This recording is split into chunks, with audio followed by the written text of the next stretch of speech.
still is. Every time you look at the news, every time you read the newspaper, all you're hearing is someone else was shot and killed, either individually.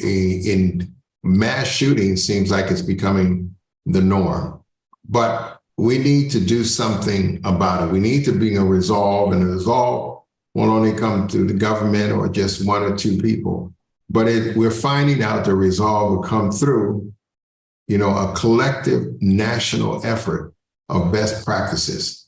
And we have been so fortunate to have some extraordinary speakers and presenters and people who are out there who are advocates and community leaders and spiritual leaders and even political leaders that have come on and notwithstanding, we cannot forget our law enforcement, because they're imperative and very important, because many times they become center, if you will, to a lot of what's going on in the area of violence, whether it's positive or negative, they're there. And many have come on who are from the law enforcement. They too have been very, very concerned and looking for resolve, or even playing instrumental parts in not only what you call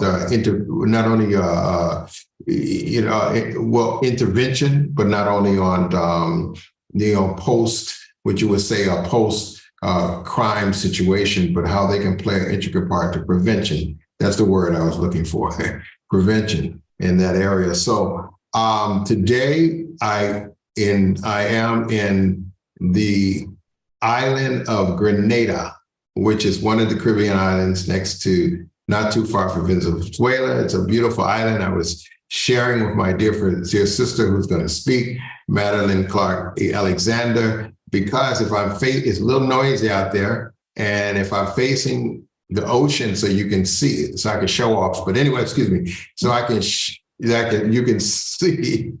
You will get that glare. You couldn't really see it. So I'm stuck in this room, but there are beautiful gold color walls. Thank you.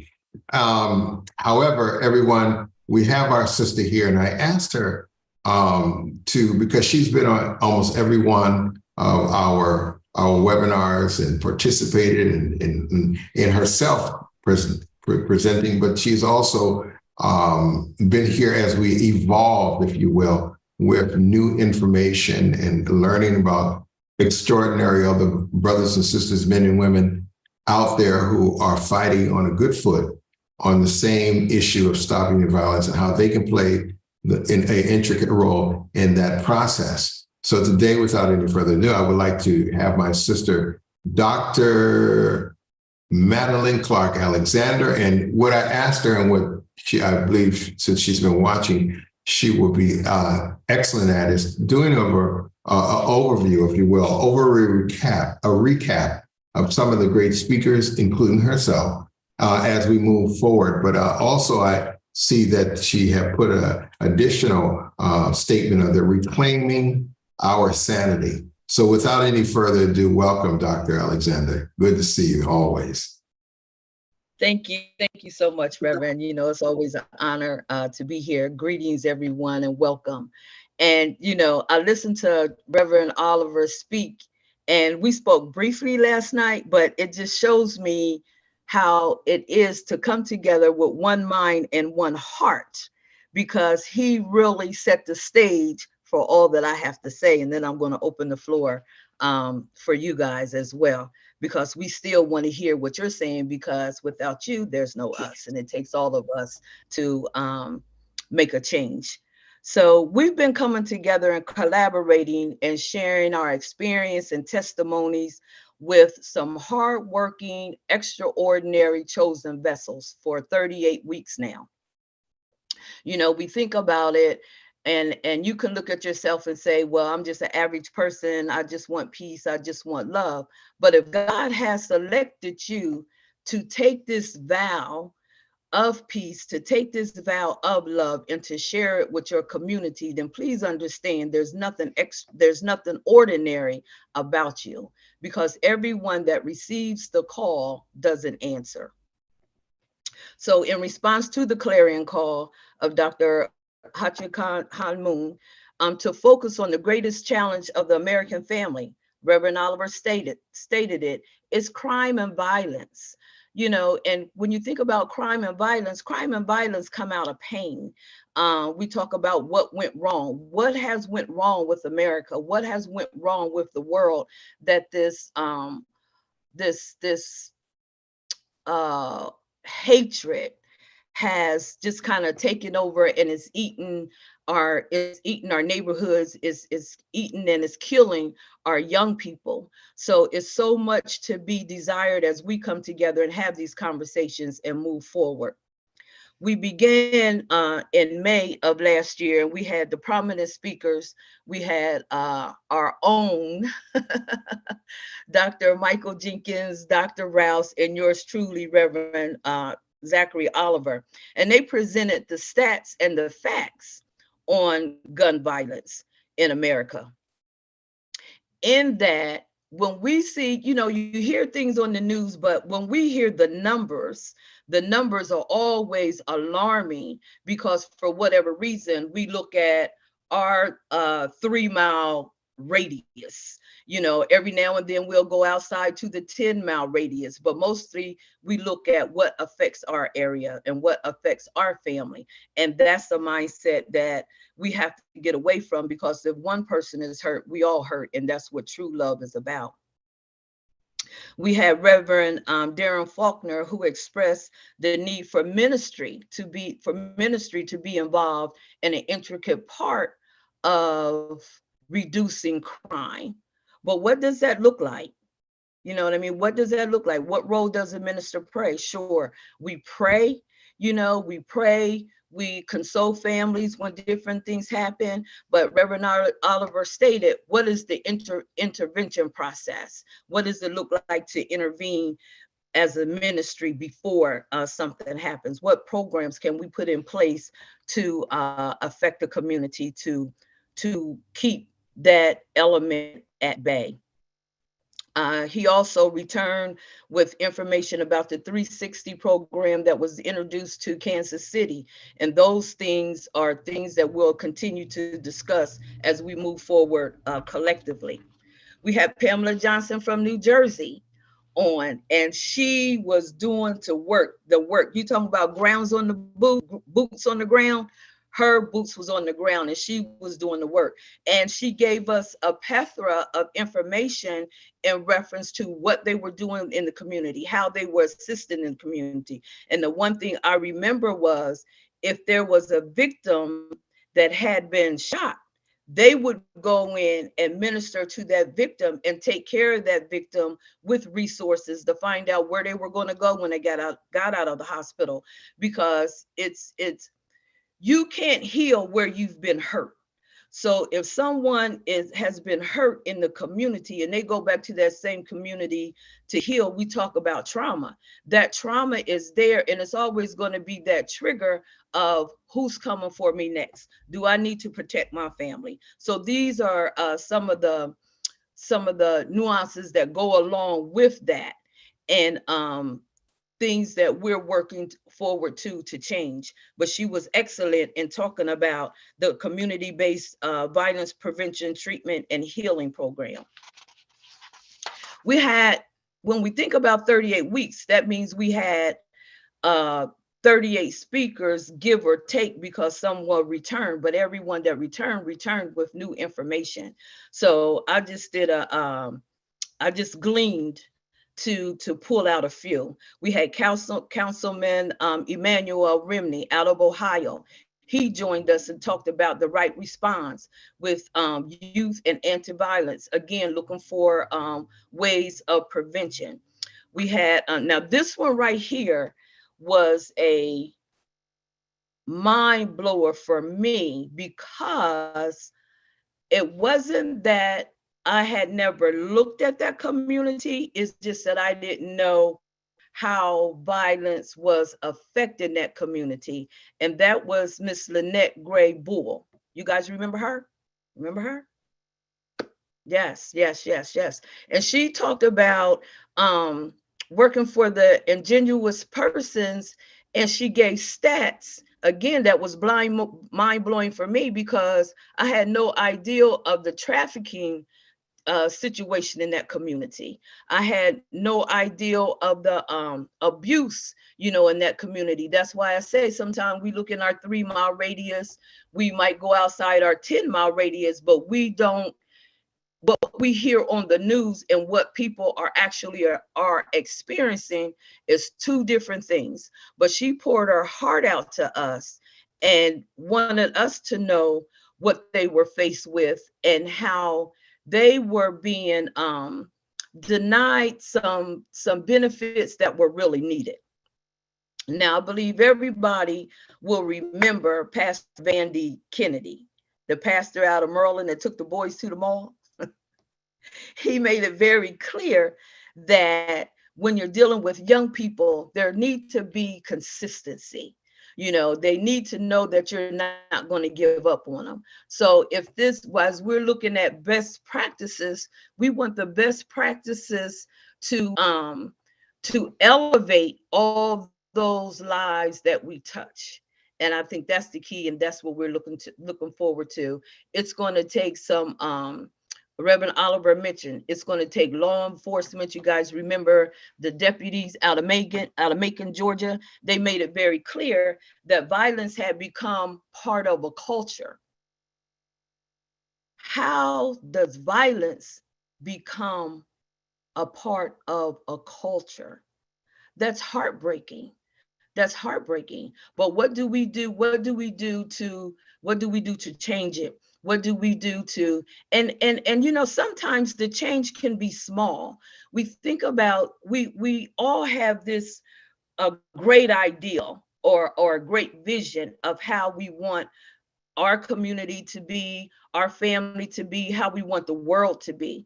But what are the small seeds that we can sow that they can grow into those positive transactions, those positive transitions? So that's one thing that I want us to think about. What is something that you can do now as Stop the Violence of America continue? What are some of the things that you can do now? What are some of the things you can implement now? We have community-based, faith-based programs in our community that are working with the young people. All of our young people aren't out there like blazing saddles. We have some young people that's ducking and dodging the bullets and really trying to make it. How can we support those that are on a positive track?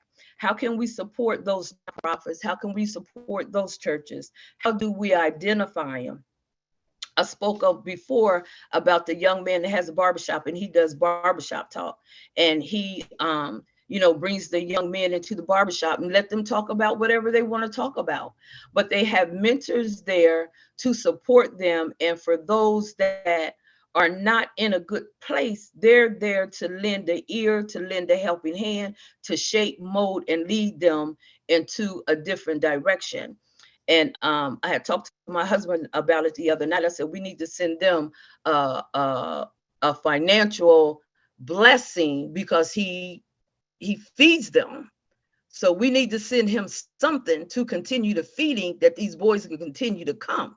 Because if they're coming for the pizza or the chicken or the cheesesteak or whatever they're coming for, if they come long enough for that, they'll receive what's needed. Like I say, it's very important. Know that you can plant a seed. And when you plant that seed, someone else will come along and water it. And God will definitely give the increase according to his word. This one was dear to my heart. When Dr. Tyrese McAllister came on, and this is something that's prevalent today. It runs parallel. She talked about her daughter and the gun violence and her daughter being killed. And then we look on the news and see the young man in Memphis, how he was beaten and how he was killed. Those types of violence, it's no rhyme nor reason to them, other than the fact we know that it's a spiritual warfare, and that's pure evil. There was another young man, for those of you that are from Indiana, there was another young man uh, was sleeping in a car in his grandmother's driveway. He got there late and he didn't want to wake her up. So he backed up into her driveway. Well, 4 o'clock in the morning, she get up. She see this car that she don't recognize. She called the police. She says, it's someone in my driveway. I blinked the lights. They didn't respond. I don't know who it is. I don't know what's going on. And I'm not going to go out there. So I would just like for, the officers to come out and see who this person is in my driveway. And the police came out. The young man was asleep in the car. Well, they said they saw, initially they said they saw a gun on the seat, and then later they said he had a gun. But they shot that young man 19 times. They shot into the car 30 times. It was 3 officers that released every round in their gun that they had. With God's blessing, that young man lived. So when we're looking at violence, like Reverend Oliver said, we expect for the police to protect and serve. I realize that they're afraid. And within the last 10 years, they've become more afraid. One thing about the human body and human instinct, Sigmund Freud said, you have 90 seconds of fight or flight. And a lot of times being in authoritative position, you fight first. So the outcoming of that will be, did the officers react too soon? Should the young man should have informed his grandmother that he was in the driveway? He said it was late. He didn't want to wake her.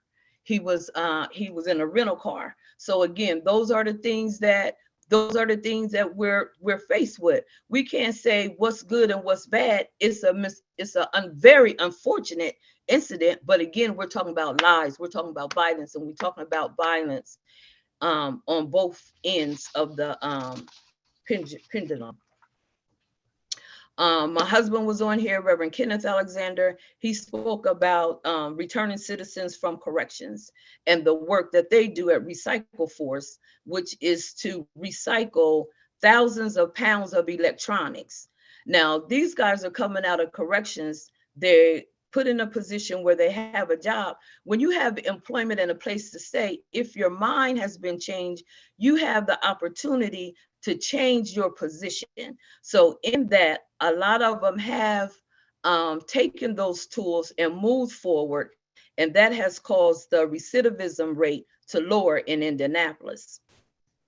As Reverend Oliver said, you had yours truly on here, and I presented trauma triggers and changing the trajectory.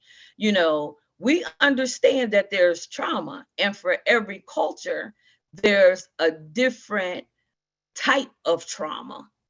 And until we get in that position where we're talking to our neighbors and we're talking to other cultures, do we understand what those triggers are? And when we learn what those triggers are, then we can begin to change the trajectory, because we'll know how to help those people. The deputies from Macon, Georgia, you remember those guys? So until we figure out how to get the guns off the street, what role can we play? I heard the State of the Union last night, and one thing that the president brought up was getting rid of these assault rifles. Why does a everyday person, why does a citizen need an assault rifles? Again, I'm not against guns. I'm not against guns. Reverend Oliver again states all the time, that's an inanimate object. If you lay it down, it's going to be there until you go back and pick it up. It's how these illegal guns are getting on the street, how they're appear to be planted in urban communities. Because for the price of a gun, if you don't have a job, you don't have an income, you can't even really afford to buy a gun. And then these loose bills and laws giving everybody permission to carry. Well, why give them permission to carry when you're not inundating them with safety measures and with training. Anybody and everybody should not just be able to pick up a gun and start shooting. Excuse my language, but that's asinine. Just like anybody can't get in a car and start driving. If you don't know how to drive, a car is a lethal weapon. So those are the things, and as we move forward, and we've had all of these great people to come on and share and have ideals as we come together collectively and collaborate and start putting the best practices in writing, where we can go, as Reverend Oliver say, as we can take this show on the road. What is it that you can do in your community? What is it that you can do in your community? There's community centers, boys and girls clubs, and I'll talk about this all the time. There's daycares. What can you do? Whether it's sow a financial seed, whether it's buy books and donate books, whether kids need uniforms. There's a way, because to love is to give. Love is giving. That's what love does. We talked about it on the Divine Principle lecture this morning. God's love, God's joy. It's give and take. So the community have to know, the community has to know who's involved, who cares, who's loving. And as we cross those boundaries to establish trust, as Reverend Vandy said, don't quit, keep going back until we build those relationships. We won't see the change that we desire. So I think it's important for us to start building those relationships. So if you know of a barbershop, if you know of a boys and girls clubs where they're actually, because I'm gonna tell you, and I don't want to take up all the time, but I'm going to share something with you that to be transparent. My younger son was involved in a game, and everyone that says kids that are involved in games aren't loved, they're, single parent household. My son didn't meet any of the criteria of a gangbanger. But not only later did I find out that he was a banger, he was the lieutenant, which means he orchestrated and formed it. But this is what I did as a mom. I went out on the streets for my son. And I understand that, every parent have a path and a role that they have to play. But I went out on the street for my son. When I went out on the street, I would put on a pair of Timberland boots, some green fatigue, and a black sweater like I have on now. And it didn't matter. I went up a fire escape to get my son and kicked in the door. And this is what I said. I said, nobody move, nobody get hurt. I called my son's name and I said, let's go. Nobody moved, nobody got hurt. I asked my son, I said, where's your stuff? I swooped it in a sheet, twirled it around like Santa Claus bag, and put it on my back. That was one time. So it takes the parent that have that much love for their child to go out and get their child. My son came from a 2-parent home. Wasn't no abuse. We did family vacations. He was a part of the Navy SEALs. That might have been what got him in trouble, being a part of the Navy SEALs. He got too much information. But in this process, it showed me the love and trust that I have for God, because everything around me, I should have been afraid to go out there on the streets. But I wasn't. And for mine, I'm not afraid to go out there now. So I thank God for those two kings and that queen that I raised, because now they're doing well. That same young man is married, been married for 20 years. He'll be 40 this year. He's been married for 20 years. He has three children. What his oldest daughter is in the Air Force stationed in Texas right now. His youngest two are running track. We were just in Landover, Maryland for the state championship where they're running track. So we don't know the hand that has been dealt to these families that's suffering this violence, because when that child go out and make these choices, it affects the whole family. We don't know if the mother is out there on the street. We don't know if the mother is working two jobs when we talk about single family homes. You know what I mean? Now in this climate of social economics, we don't know if both parents are out on a job working. And they're saying, well, we got to pay bills. But Billy is out on the street doing whatever Billy is big enough to do. But somebody has to influence Billy to give Billy that gun. So maybe we can start right there, praying for our communities, praying that they're covered, praying that God will send help in their path, that they can be ministered to, that they can be directed. We look at the urban community. When we look at the urban community and look at the suburban community, what's going on in the suburban community? It's crime. When you talk about domestic violence, it's crime. When we talk about meth, it's crime.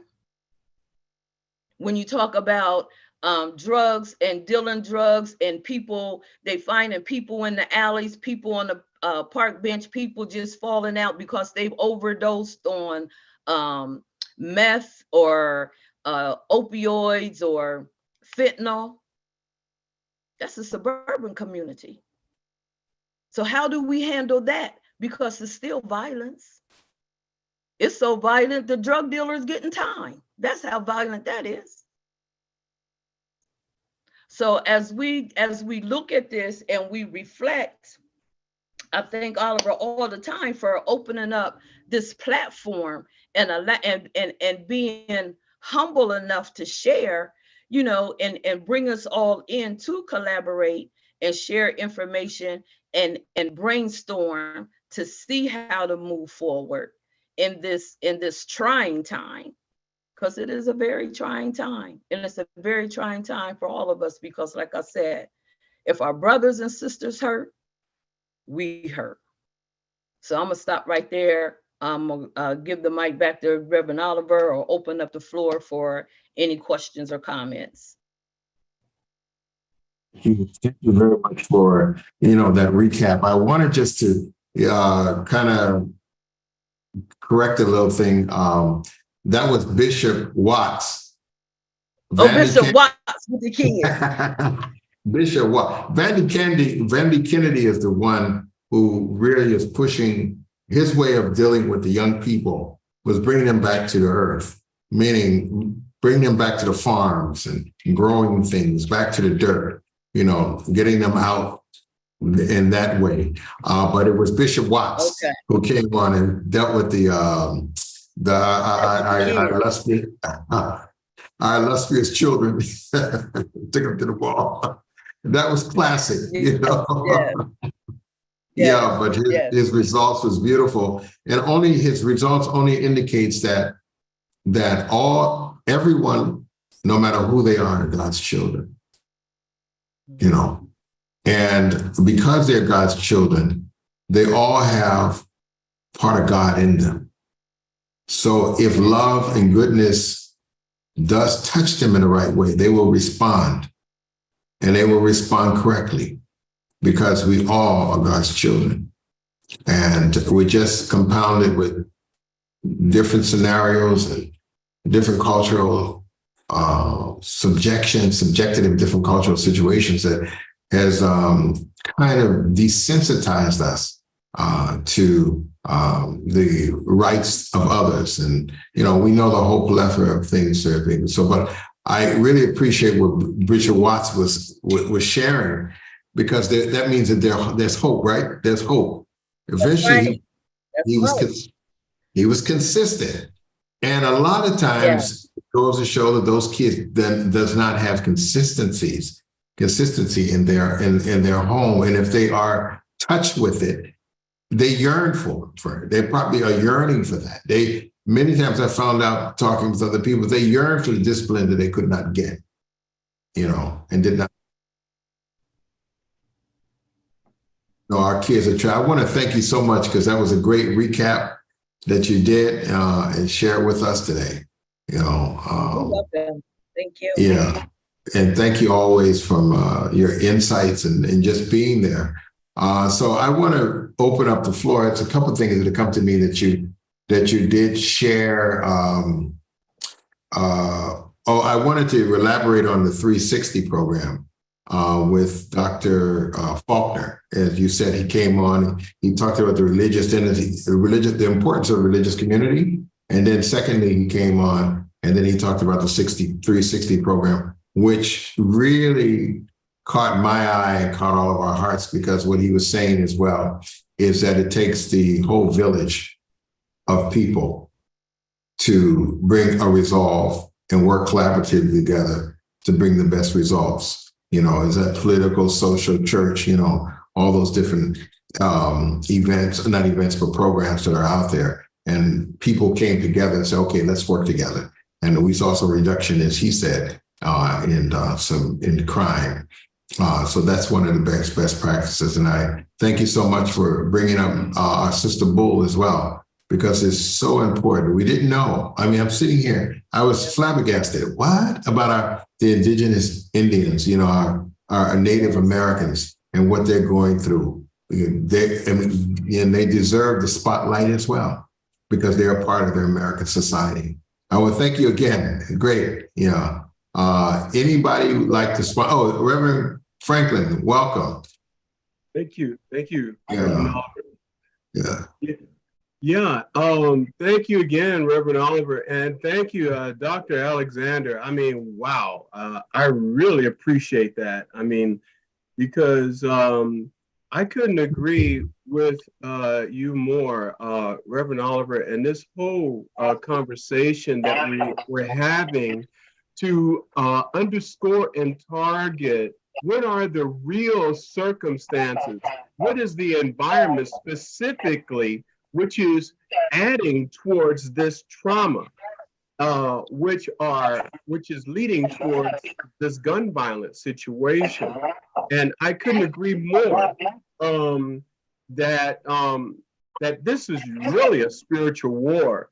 And there's so many things I can say, but I have to really be careful, because I can be all over the place because it was so much information. And I'm just thinking about that idea about being a spiritual war, and that one pastor who talked about community gardening, and getting people, that really resonated with me, because I have like an online holy community, and I featured a documentary about the need to grow and how the commercial farming that is being done to grow our crops, everything is being used by chemical fertilizers and is depleting our soil. We're losing our soil.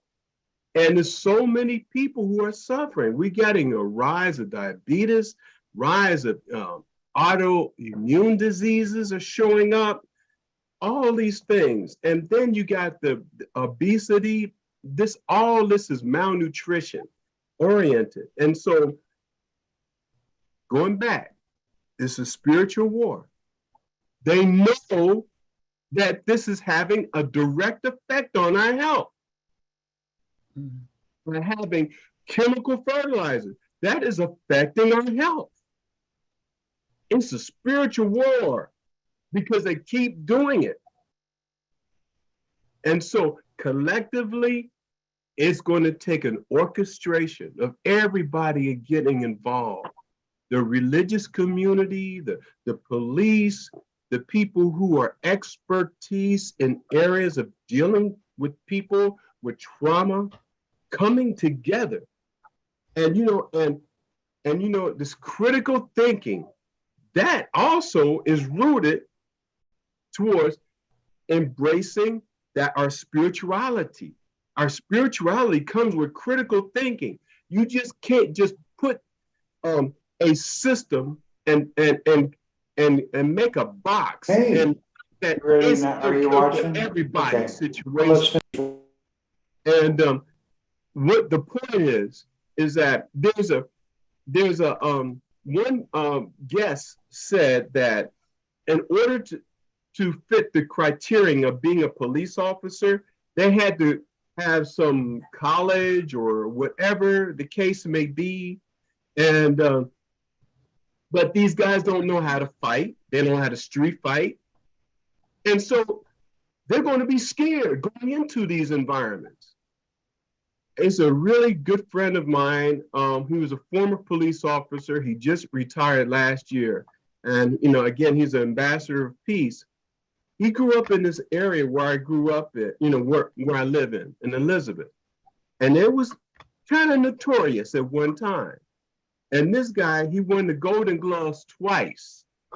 Tom McDivitt met him when they had the UPF program here in Elizabeth. And this guy, when he was patrolling the area where I used to live here in Elizabeth, they showed him shaking hands. I went to a community meeting, and his name is Detective Darren. And so one of the people said, why is this detective, this guy, he's shaking everybody's hands, he's being nicey with everybody. And and to me, that was disturbing, because he was shaking hands because he has street credibility with the people.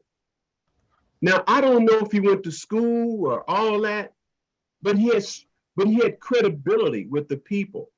So we have to really think that if we just put people in a box and assume that that's going to be constructive in everyone's situation, it doesn't work that way. And so, as I said, we really need to get this right here in America. We get this right in America, this has international ramifications. This is an international shame that our Native American Indians are going through this trauma, as Dr. Alexander was talking about. And I just saw something on YouTube about how we have, in America, we have this poverty, extreme poverty. Can you imagine it? It broke my heart that Indian lady, when she was talking about her situation. We got extreme poverty. We got parents, they have to sell their children into prostitution just to earn a living. That should be unheard of in America. So collectively, yes, let's continue. I'm doing my best to try to help our young people in my immediate area so that they can be protected from these things. But thank you so much. I really appreciate the conversation. And thank you for allowing me to vent. Excuse me. But thank you so much for this time. Thank you. God bless you all. Thank you. God bless you. Thank you. One thing that you did bring up that we did discuss, Dr. Alexander, was when Poindexter had shared about critical thinking. And he was not alluding, but he was connecting critical thinking coming from that father that is in the home, helps to craft or helps to mold and helps to shape their children as their sons' critical thinking that has to help them reduce head-on problems that they will eventually face in their lifetime, and how to deal with them critically, how to deal with them substantially, and how to deal with them in a manner in which it will reduce any kind of crime or reduce any kind of problems that they would eventually be the victims of. Did you want to elaborate on that? Reverend Dr. Alexander? You know, there is a when we talk about spiritual warfare, there's a family order. There's a family order. We know that. It's God, the male, the female, and the children. With that being out of order, that is also some of the spillage that we're experiencing as well. So when we talk about uh, men, I taught my sons and explained to my sons, I can't show you how to be a man, but what I can teach you is how to be respectful, how to have integrity, how to say what you mean what you say. When you're making choices, know that those choices have consequences. And that's what it boils down to. When you talk about a single family household, and that single family household could be a single mom raising boys or a single man raising girls. Either which way, it's not balanced. It's not balanced. Whether you need to bring in an auntie, an uncle, whatever that balance is, that village need to be formed. That hierarchy can flow down. And I explained last week that TikTok with those Dobermans and that female Doberman trying to get that little puppy to eat, and he was just yapping, barking back. But as soon as that male Doberman came in and said, "Woo," he scurried over to that bowl. So even in the animal kingdom, it lets you know how powerful the voice and the presence of a man is. And on the flip side of that, that man in that household has to be a man and present himself in every content of the word by showing the mom and the daughter respect, by being the provider, by being the protector, by sitting down and talking to that man child, in reference to how to carry himself and what to expect of this world, and to know that he's a contributing factor. The children have to have worth. The children have to have worth. We have to speak life, into our kids' lives. So when Reverend Poindexter was speaking last week, I think he reminded us that he wasn't a reverend. But when Mr. Poindexter spoke last week, he made it very clear how powerful that male voice was in the family unit. And when we look at true family values, that scale, that balance is there. We know God's original intent. We know God's original intent. We know what went wrong, and what went wrong, it spills over into what we have now. But it's never too late to pick up the pieces and bring it back by giving our community and showing our community that whether you're a married couple, a two-parent household, or whether you're a single family household, because you could be a single family household for many reasons. You could be a widow, you could just be a single mom or a single dad, or you could be divorced or whatever. But there's many components to that, and we can't just look at it in that small box, as Daryl was talking about, to say, oh, well, this is that situation and there's no hope. There's always hope. As long as there's breath in our body and we can speak truth to power, it's getting the information in the hands of those that need it in this critical time. Talking about the God and how it was set up from the beginning. It was the original design. And that's why that male voice is so imperative and why he's effective. And the mom's voice is effective. In my family, I know when to call mom to say something. See, that's right. I know when to say, your mom, daddy's voice is mute right now, right? In certain incidents, you get mom, she say something, the whole paradigm changes, but also the dad. But God created it that way. That's God's divine design that was designed to bring harmony and divine to be the incubator for love and for well-balancedness and for our, as you said in your added title, reclaiming our sanity, God's sanity back into this world. I want to thank you. I want to ask Dr. Jenkins, I see him, I haven't seen him in a while, to hear his voice. I saw that he came on, if he would like to share a few words with us. Oh, sorry, he disappeared. Oh, he did? Sorry about that. You know, you can send him a text and said, if he jumps back on, he will look forward for him to say something. Anyone else would like to say something, share with us, open up the door? Many of you have been. One of the things that Dr. Alexander did say to me when I asked her to do this, she said, yeah, we need to hear the voice of some of the other brothers and sisters, men and women who are on the line, who have heard a lot of things themselves and probably have some, some contributing factors to put into this equation that we're discussing and stopping the violence. So anybody else like to share, open up, or should I call somebody? Oh, John Healy. Welcome. Yeah, can you hear me? Yeah, sure. Thank you. Welcome. Hi, how's everyone? God bless us, one and all. Fantastic to be here every Wednesday, and I'm really appreciative of everyone's efforts and fantastic nationwide, worldwide effort really to save humanity. But it all starts with the family. This is the key.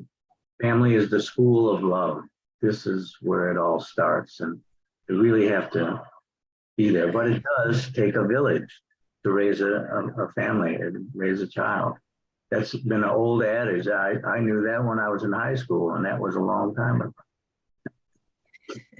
But it's true, yeah. What's taught in the family needs to be reinforced by the organizations, institutions, whether it be the schools or the churches or whatever, to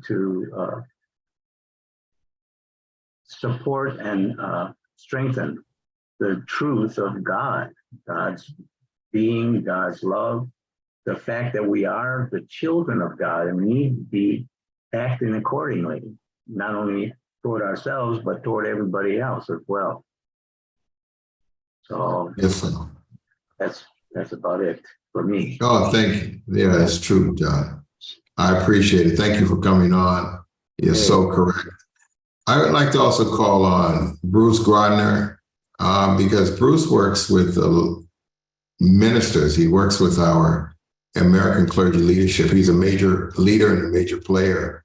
And of course, those pastors and reverends and ministers are very concerned about the communities and many times that their church is residing in. Bruce, I don't know if I caught you off guard, or if you'd like to share something, we'd like to hear from you.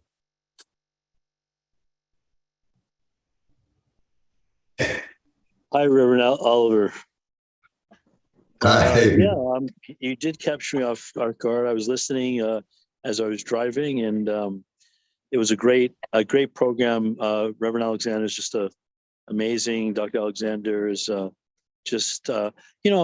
I think, talking about collaborative efforts and things, I do believe that there's a way that we can collaborate with clergy to do things that could really be, game changers. I mean, I think, one of the things that I know ACLC is involved with is AAU, which we signed a MOU with the Amateur Athletic Union.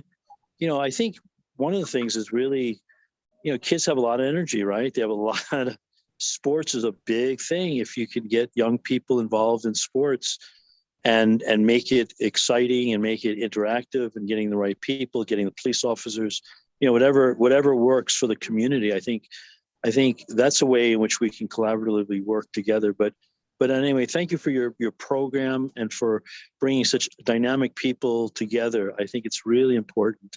And seeing the plethora from A to Z on situations, whether it be Native Americans or whether it be, just the inner city. I think we have some real challenges, and And like you said, if we can make it, if we could do it here, we can export that. So I think that's what we really need to work on. But thank you.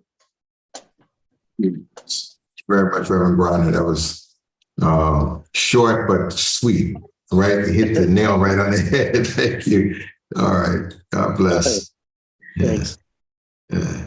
Anybody else would like to share? Open up. The floor is open. The floor is open.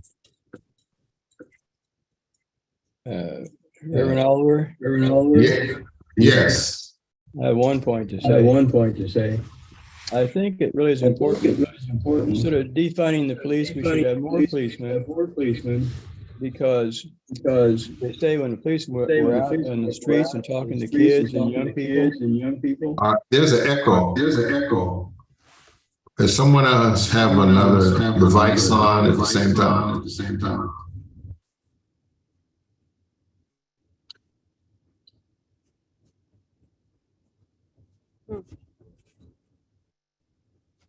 Kind of dust.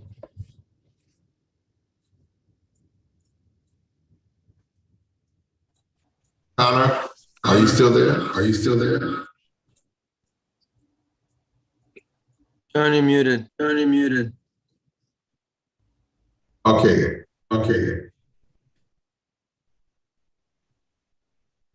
Can you speak?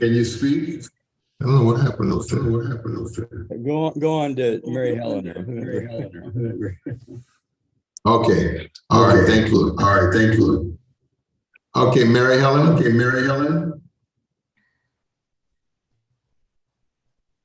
Unmute. You're also muted.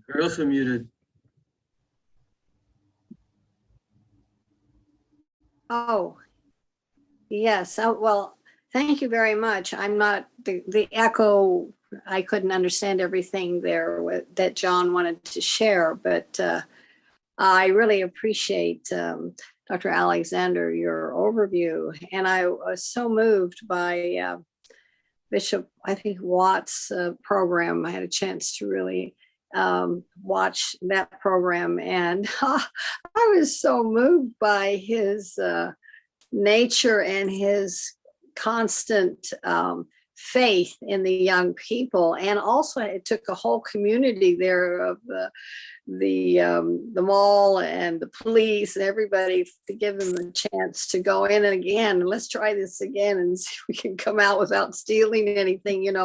I mean, I just was so amazed by that program, and I was struck by something he said, don't judge. I never judged them. And I thought that's so amazing that it's so easy to judge and easy to condemn, but he just kept that door open, that heart open, and really transformed these young people. And I think, that's what we really need to do. And we need to help our officers too. I was just shocked at the situation with the young man just sleeping in this car, in his grandma's driveway, was shot like without even any options. It's just, I can't fathom that. It's so hard for me to understand that there's so much high anxiety in the police force that they couldn't, approach it in any other way. I mean, and there's a lot of anxiety and a lot of and lack of familiarity, maybe with the environment, or just sometimes I feel like there needs to be a lot more education, a lot more understanding of how to approach. But anyway, thank you so much for your sharing, and this program is amazing. I really appreciate it. Thank you, Mary, very much. Thank you. Yeah, thank you. And he did think about the consistency and him not judging, but also because he himself was married and had children and took care of his family, and they became a role model for the kids, even subliminally. He didn't know it was happening, but eventually it affected their lives. And one of the things he said, a couple of them got married and have children and living, as great citizens of their community. So it's like Dr. Alexander said, there's some out there that, they're so almost incorrigible. You know, it seems like it can't change. But there's others out there who are dodging bullets, and we're not searching for them. We're just looking at the incorrigible ones.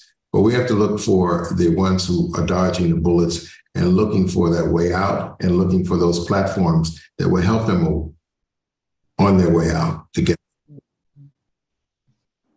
Yes, thank you. Yeah, well, thank you. We're coming almost to the close. Thank you, Mary, for your comment and bringing that added piece in there as well. Anybody else as we are coming to a close? Frank Bell here. I just put a note in the chat, so I'll leave it at that. Oh, I didn't see it. Okay.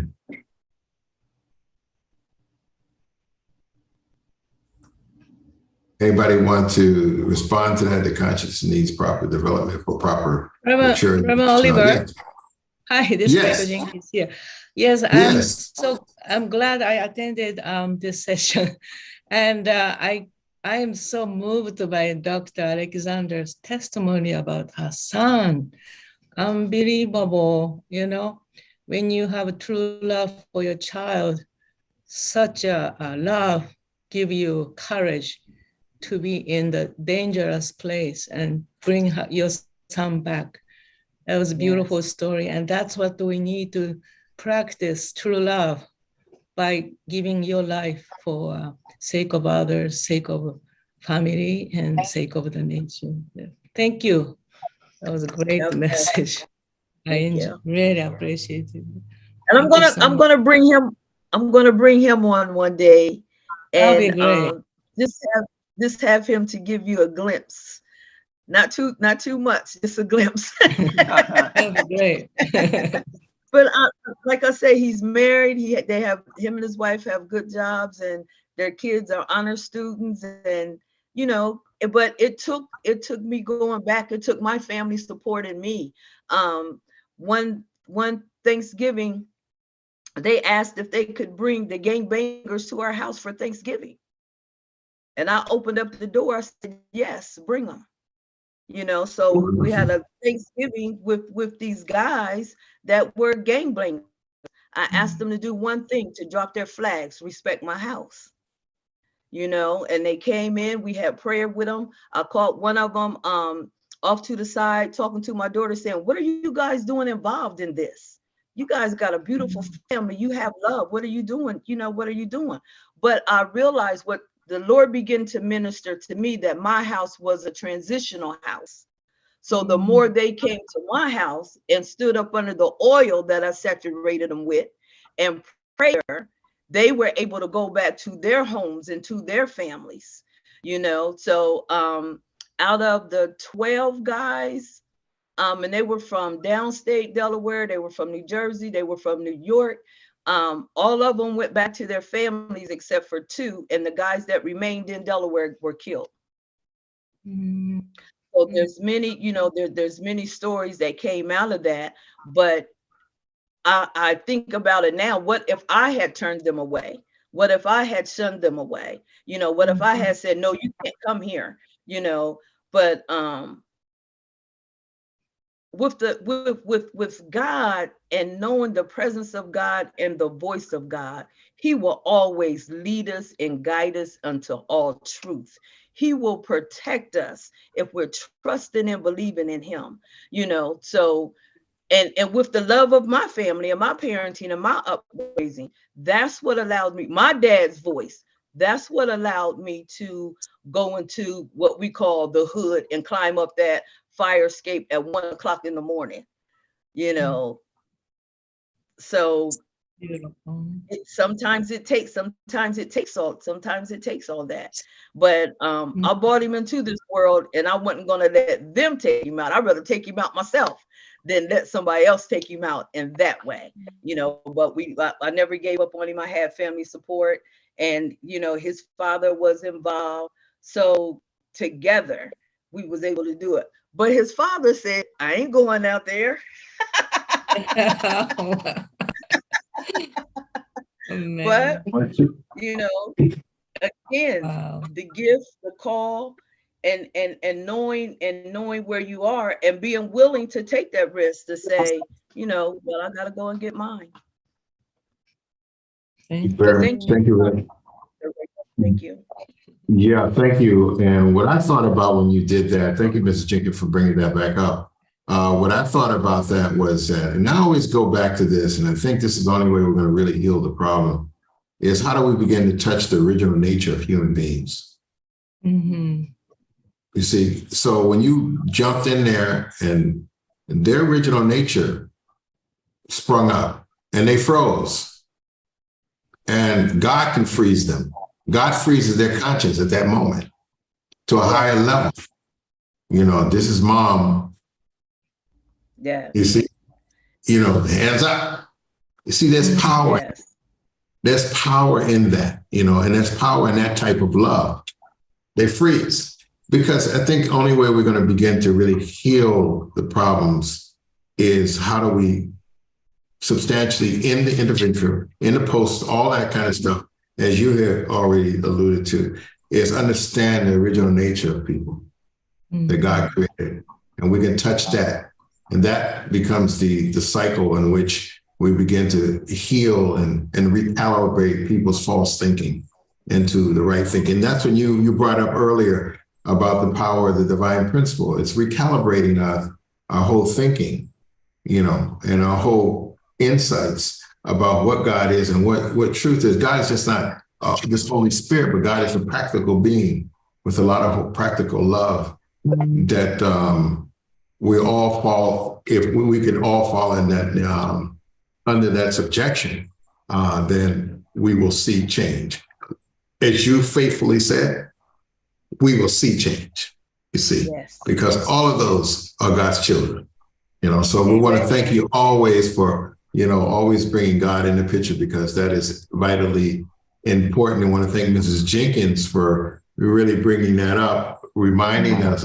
I love to hear that when you go up, run up in there. This is mine. You better let him go. Or that's right. And when I said nobody move, nobody get hurt, all I had was a big mouth and the faith in God that I was going to be protected. That's and all I had. And not only faith for God, the God of mother God put in you. The power of woman That's right. was put in you. So, someone put the ultimately heavenly mama bear. Yeah, so you know, I want to thank everyone for coming again. I want to thank you always, Dr. Alexander, for always stepping up and helping and assisting. And I do look forward to working with you. And I appreciate, as you said, as we're going forward, we're still crafting and trying to put this together, but it's going to come together, you know, and where we can be a viable force out there, even just if it's only a catalyst to bridge the particular gaps that are out there and bringing them together and let them do the work. At least we have done our part in bringing them together as a force and getting around the country. We want to thank everybody, always Mary and William Stoner and all of John Healy and all of the brothers and sisters that are out there. And I don't want to, before we leave, I know Frank Bell has said something. He says, science of the brain has the progress and the role of the amygdala, instinct, and the prefrontal cortex conscious needs proper development for the proper maturity of the child. Science and religion seems to agree on this problem since modern humans appeared. So I just wanted to bring that. It's a really powerful and a really true statement. And those statements needs to be put in, integrated in the healing of this whole Stop the Violence, ordeal that we're facing. We love you. I love you. God bless you. We look forward to seeing you next week. I believe we have, we're reconfirming it. I think it's the mayor of Kansas City will be one of our speakers next week. So we look forward to, please tune in and please bring a guest. God bless you and see you. Thank you again, Dr. Alexander. Thank you. All right, God bless. We'll talk soon. Take pictures over there. God bless. Have an amazing Okay, I week. will. Actually, everyone, we came in and we had a rainbow. We woke up and saw a beautiful rainbow today. Oh, God bless you. Yes, lovely. Thank All you. right. Take care. God bless. Take God bless care. you all. Thank you. Bye. God bless. Yeah. Take care. Thank you, everybody. God bless. Until Thank we you, meet Thank you so much, again. Reverend Grotner, Take care. for sharing. All Thank you, right. Dr. Alexander. Great program. Yeah. Thank you. Oh, thank you, Bill Stoner. Reverend Thank Franklin, you. God God bless. bless. Yeah. Thank you. See you next Thank week. you. Thank Okay. you, All right. Take care, everyone. Thank you.